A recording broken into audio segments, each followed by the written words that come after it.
Has he ever tried contacting you after this whole venting? No, he hasn't. He can't because he's blocked. He cannot. He hasn't. But I'm not gonna say this, but his brothers, his family has threatened me. Yeah, he hasn't. Take him to maintain on Scott. I'll speak to my lawyer also about that. Actually, guys, I'm telling you, it seems like in a case.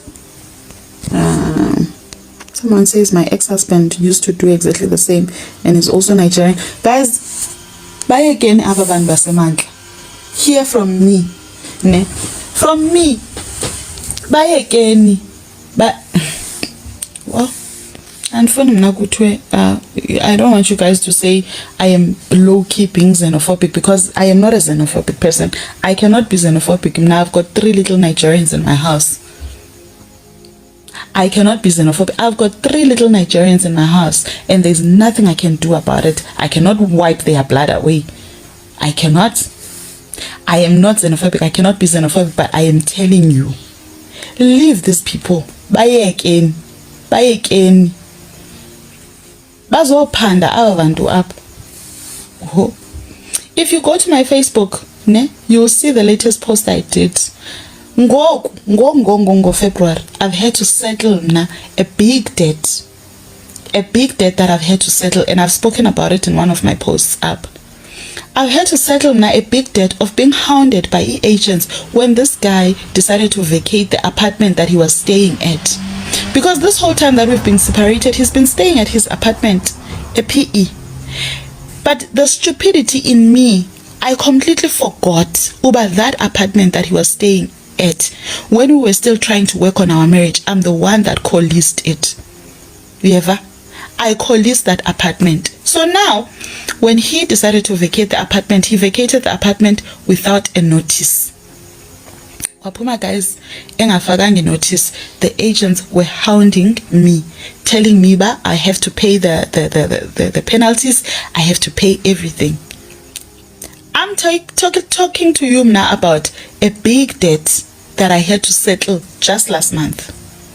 I don't know how I can advise women. I don't know how, if like me opening myself up. Plus owners, but they couldn't get jobs and they ended up in teaching. We don't have a skills crisis in this country. Even if white people had to leave those farms, let me tell you, we'll have our irrigation systems. We will have our soil testing. We will come up with the greatest of crops. We'll be crop rotating every 6 months in this country, guys. Why would you think immigrants from poor countries who are illiterate have something to contribute in a developed country like South Africa? What are the exports that are coming from Malawi in terms of skill? What are the exports that are coming from Zimbabwe, from Congo, in terms of skill?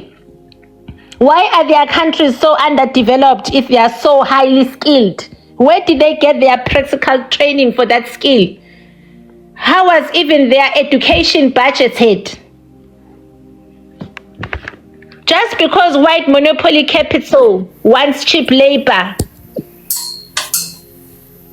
Yeah, Nonku, did you want to say something? Then I can come after you. Yes, I wanted to say, like, even I'm a standards, like I'm a norms and standards in the workplace, like in accounting, in various fields, in teaching, for the various subjects, and even in various fields, South Africans go to those countries and peer review.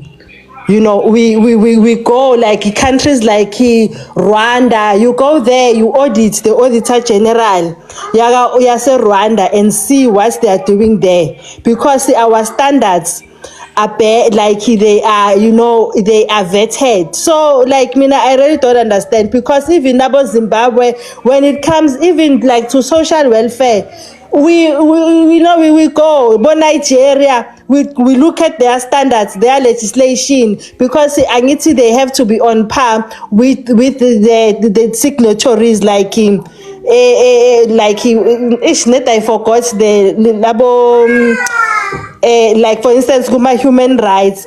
They have to be on par with the various norms and standards. So like in South Africa, we go and audit what they're doing there, and then we put them on par. So I mean, I struggle when people are saying Gucci there's a skills shortage, while South Africans, they are also coming here to learn. They're learning from us. We have them in various departments. Their managers are coming to learn from what we are doing.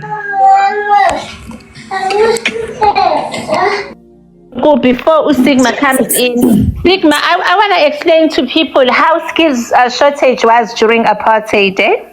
Sure.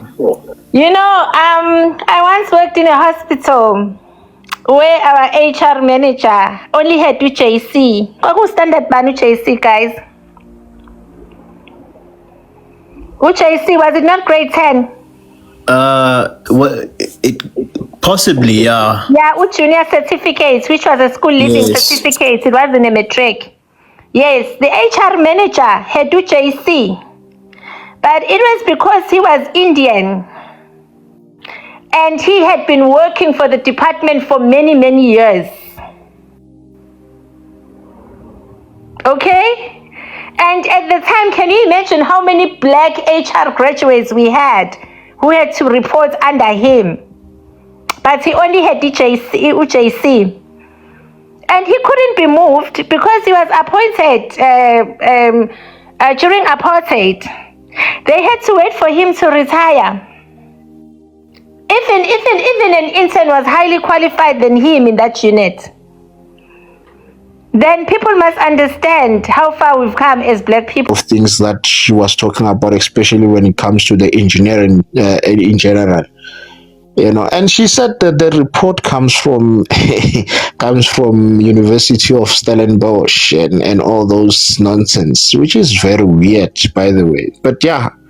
Thanks. It was just something that really did not sit well with me after listening to that. People always come up with excuses.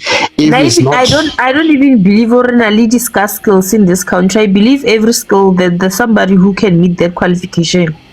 Yeah, I mean, even if we are not, and I'm sorry, I'm done. Even if we some they might come up with that. Some might. I think it was a day or 2 days back. I think we were on another live where someone said, and he specifically said in the construction industry, South Africans, they don't want to work in that. Imagine, which is weird. Obviously, it's not true.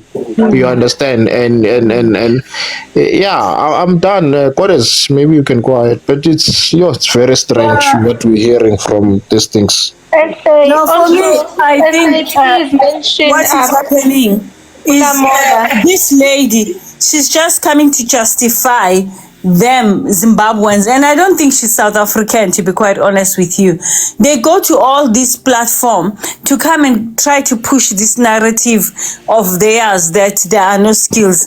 That is why we see all of these Zimbabweans and whatever. I think with that contract that they give Zimbabwean and Nigeria after, it's just ANC trying to wash their money. Is another way of stealing. But this time they want to use a person who is a foreigner, because after whatever share that they get, those people can take off and go to Nigeria, and then they scoop the money. They will make it hard for us to even audit or to do any form of investigation with those companies. So they give them these tenders just to steal money. They are using a different person from another part of Africa. So ANC, honestly, they've done us that. They need to go. They need to go very fast. Yeah, go Umdabu. Yeah, also Ulamola, guys. Hey, Haibo essay no Dabu, what happened to your old account? Nothing. Different name, still. Oh, okay. I just changed the name. Bestie.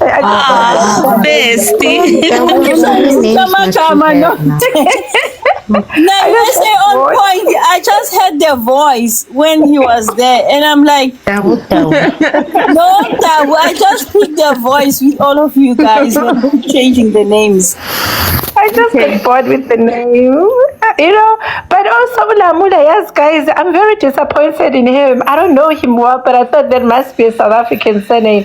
I don't think Lamula is from South Africa, Omtab. Listen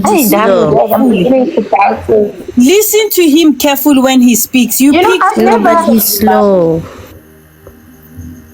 I've never met a vendor guys studying social sciences. They are all in STEM. Yes. Hey, that one is slow. That one is slow. I don't care. You are right. You are right. You are right. Dabu. Vendor guys, they don't do social studies. You are absolutely correct. Even Malvin will back you up on that one. If they're not in medicine, they're in accounting, they're in engineering. I've never met a vendor guy. Yes. Doing social sciences. So you can't tell us that as a country we are failing to clear the SAPS backlog because we don't have skills. We don't have funds to create posts for those jobs, but the skills we have them in abundance. And I mean, look at industries like your army, the whole Air Force, the whole office. I mean, the new recruits are 95% black. And they are based on merit. They want a minimum of level 6 in maths. And if they are getting mostly 7s, they're not going to look at the quality of 7 that they are getting in maths and physics. And if everyone is at 80% and above, they would even go up to 90%. It's the same thing, even in the Navy. Guys, imagine if it was based on your ability to run and swim. Do you think we'll have black people there? No, we wouldn't. But the standard had to be so high in such a way that they demanded the highest marks in science for anyone to join the Air Force. Same thing with medical schools. There are so many kids who got straight 7s but couldn't get placement because they were going now with the aggregates. They were no longer going with the levels, There are people that got 80% but couldn't get space in varsity. Black people have come a long way, guys, and our black teachers, they deserve all the praise, to be honest. All the praise. You know what? Almost all the agricultural science graduates I know, they are now in teaching. Because farmers are only employing foreigners who are unskilled. Same thing with electrical engineers. Even some people, some civil technicians have had to study teaching because there are no jobs in teaching. And our very own dear friend Uti Shomkulu, who gets great marks every year, he's got a bachelor's of science. And he had to retrain as a teacher.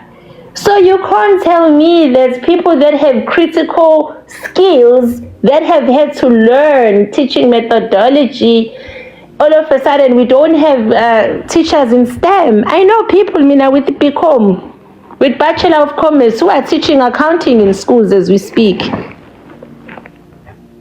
So it is important for people to know that South Africans, guys, we are in good hands, man. Like, we are in good hands. You guys can talk about other things, but we don't have a skills crisis at all. And even if you read that document on how things made it to a critical skills list, the reasons given, it was like one industry leader requested no sufficient evidence to suggest.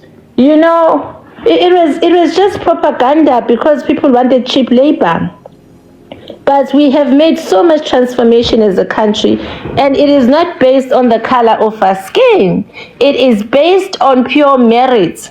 I made an example that in one hospital I worked in, I think it was during my internship here, our HR manager only had UJC. UJC was standard 8. It was grade 10.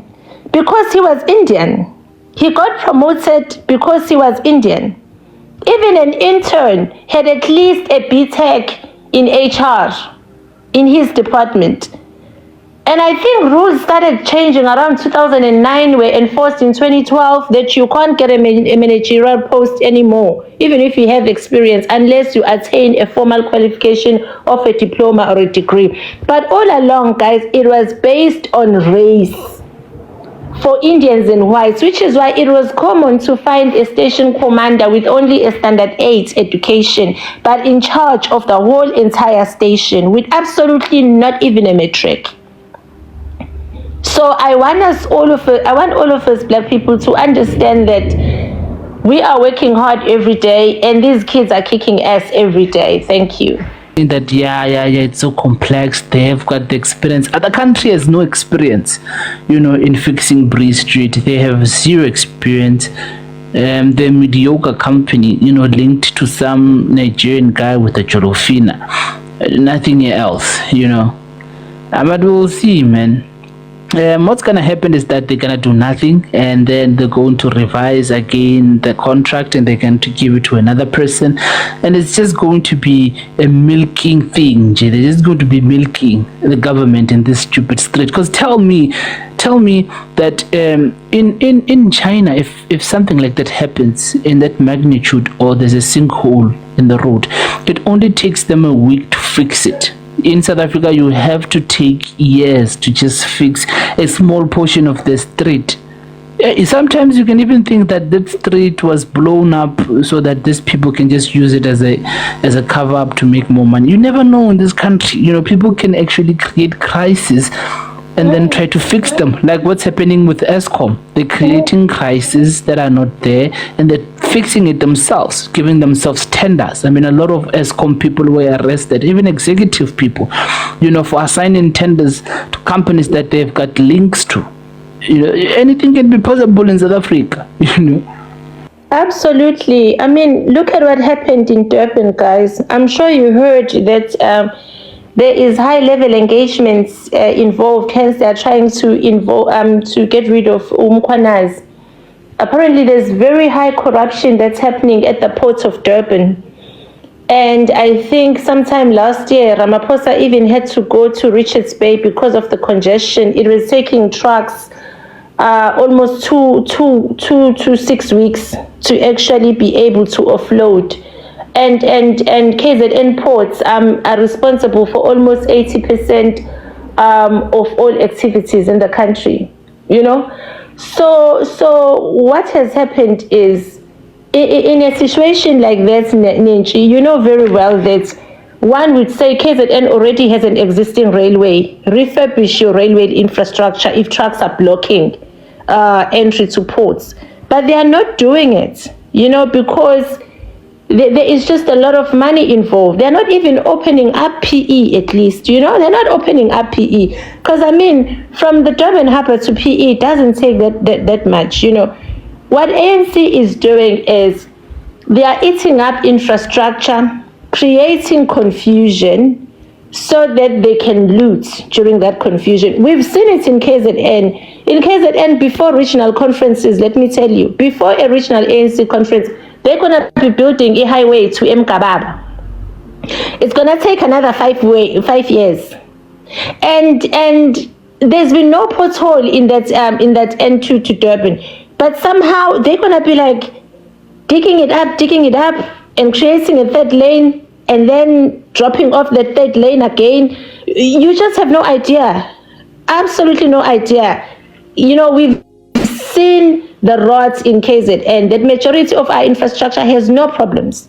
But the ANC will make sure that they create problems. And then where there is really structural issues, they will never be found. Look at what happened in Potchefstroom back home.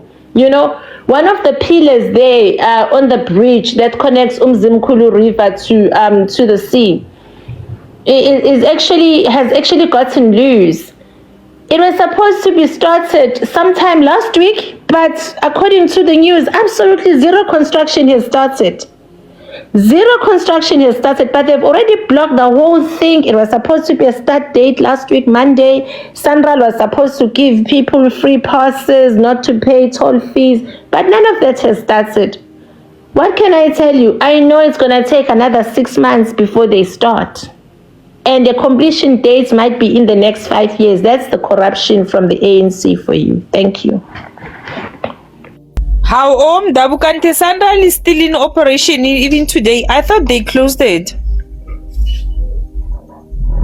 No, Sandal is very much in operations. What? It's actually it's active, very very active. I mean, Sandral is How, active. but I thought they closed. Hey, anyway. Yeah, no, I'm shocked. Anyway, whoever wants to talk. What happened to Sbongile, guys? Oh, okay. Yeah, whoever wants to submit Ntabi.